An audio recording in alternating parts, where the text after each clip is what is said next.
Senhora deputada do Maria Luísa Aldim.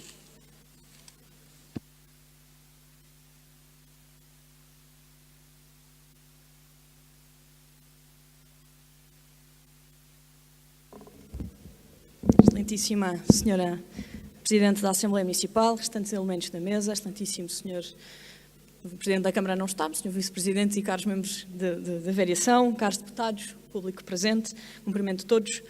Neste debate sobre o alojamento local, o CDS começa por congratular o PSD pela iniciativa de trazer este tema para a agenda do município. O alojamento local é um fenómeno mundial que corresponde a uma nova forma de turismo que satisfaz novos, velhos, ricos, pobres e não é, ao contrário do que muitas vezes se diz, turismo low cost. É o turismo, na realidade, da nova economia.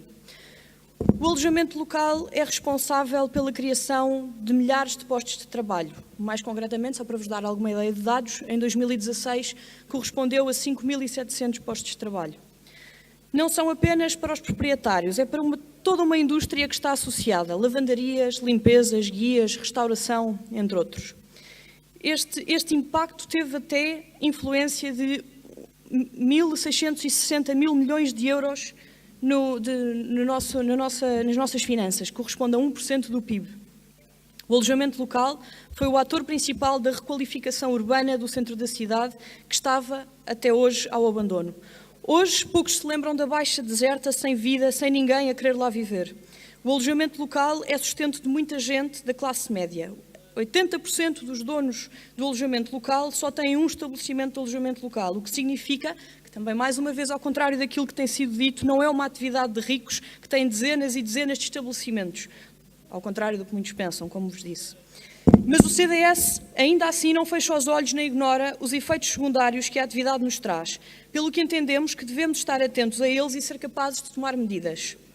Não é preciso apenas debater o tema, é preciso ser proativo e salvaguardar aqueles que são os efeitos secundários e que se afirmam que não são inteiramente verdadeiros, como, por exemplo, não é ainda verdade que o alojamento local seja o principal fator de aumento das rendas em Lisboa. Esses aumentos fazem-se sentir em freguesias pouco turísticas, onde não há alojamento local, e estão relacionados com a falta de oferta para tanta procura. Não é verdade, como aqui já ouvi dizer, que tenha sido a Lei das Rendas a promover a desregulação. A Lei das Rendas salvaguarda as pessoas desfavorecidas. Permitiu o descongelamento da Lei das Rendas, que estavam congeladas há cerca de 100 anos, e promoveu aquilo que foi a degradação dos edifícios, e só ao mexer nesta medida foi possível requalificar a nossa cidade. Mais uma vez, reforço que não é verdade que o alojamento local seja o principal fator da gentrificação nas zonas mais antigas de Lisboa. O número de casas abandonadas que existia em 2011 é ainda superior ao número de estabelecimentos de alojamento local que existem. Continuam a existir muitas casas abandonadas. Sabemos que o alojamento local fez renascer estas zonas e não podemos querer que elas voltem a morrer. Importa, contudo, garantir condições para que se fixem pessoas nos bairros, em particular nos centros históricos, assegurando a sua identidade. Recordo também que este problema da gentrificação não afeta Lisboa a partir de agora, mas sim desde os anos 80. Por isso, o que se conclui que não está diretamente relacionado com a questão do alojamento local. Não é verdade que seja só o alojamento local a fazer barulho, a fazer lixo nas ruas ou a criar problemas de vizinhança. Se formos por esta ordem de ideias, o que faríamos? Limitávamos o arrendamento também aos estudantes, aos Erasmus, às famílias com muitas crianças, entre outras situações que ocorrem na vizinhança. Não é verdade que, se limitarmos o alojamento local, vamos aumentar o número de casas a arrendar. Para que isto suceda, temos de tornar o regime de arrendamento muito mais atrativo. E são propostas, como as do Bloco de Esquerda, que condicionam os proprietários, que afugentam as pessoas do arrendamento.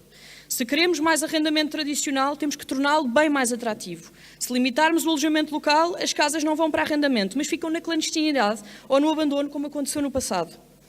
Ao contrário também do que muitos querem fazer crer, não é verdade que tenha sido o regulamento do alojamento local a criar este enorme número de alojamento local.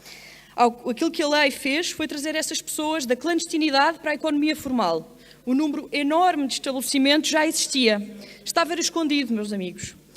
Recordo, aliás, que onde há mais alojamento local nem é nos centros das cidades, mas sim no Algarve, como todos vocês sabem. E ainda também não é de agora.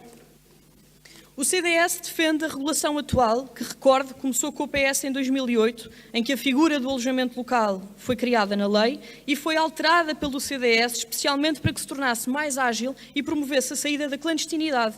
E depois disto já sofreu também alterações realizadas pelo PS. A atual Secretária de Estado do Turismo, socialista, diz que a regulação portuguesa nesta matéria é exemplar. E isso mesmo diz também a União Europeia. E porquê? Porque conseguimos regular o fenómeno, dando-lhe segurança e trazendo as pessoas da economia paralela para a economia formal. 123 milhões de euros em receita fiscal só no ano de 2017. No entanto, se ainda assim podemos melhorar este regime, claro que sim. O CDS está aberto, obviamente, e entende que há melhorias a fazer.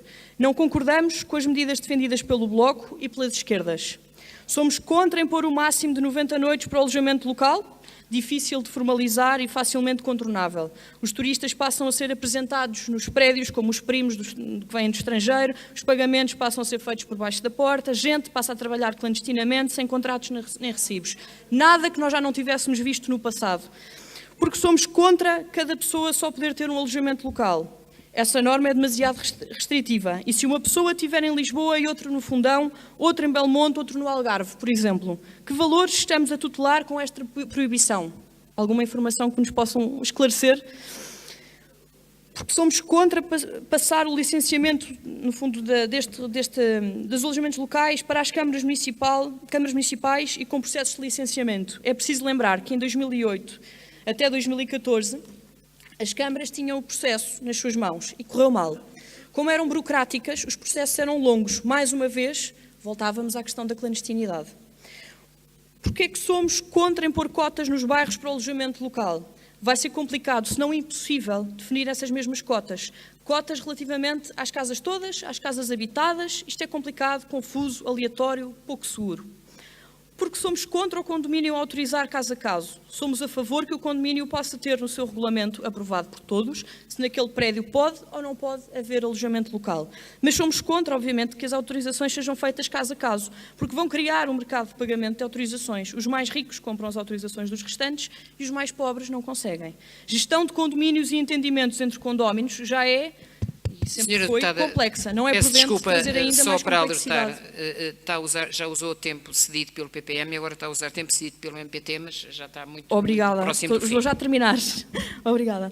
Complexidade para esta forma de gerir os condomínios. No fundo, todas estas propostas vão mandar esta gente para a clandestinidade. O alojamento local não vai desaparecer, vai tornar-se clandestino, como acontece em todos os países e cidades que o proíbem ou criam medidas demasiado restritivas.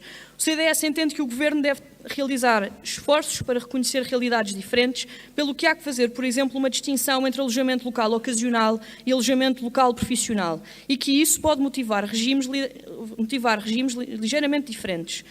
E por que não Lisboa, que tem uma realidade diferente do resto do país, definir algumas exceções, adaptadas à sua realidade?